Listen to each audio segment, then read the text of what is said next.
Assalamualaikum warahmatullahi wabarakatuh teman-teman. Alhamdulillah kembali lagi kita bertemu di video kali ini. Dan saat ini saya akan memasak telur kuah asam. Nah, menjelaskan bahan-bahan yang diperlukan untuk membuat telur kuah asam ini. Saya harap kalian subscribe dulu ya. Tekan tombol subscribe di bawah yang warna merah, kemudian jangan lupa tanda loncengnya, dan tak lupa juga untuk share di video ini ya. Oke, thank you untuk support kalian semua. Dan saat ini kita akan memasak telur kuah asam. Bahan-bahan yang dibutuhkan yaitu, ini masakan yang sangat simpel banget ya. Oke, bahan-bahan yang diperlukan yaitu bawang merah. Di sini sudah saya iris-iris ya untuk kita goreng.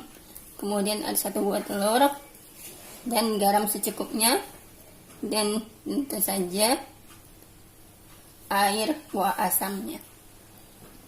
Oke, selanjutnya akan kita goreng. Yuk.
Terus bisa sampai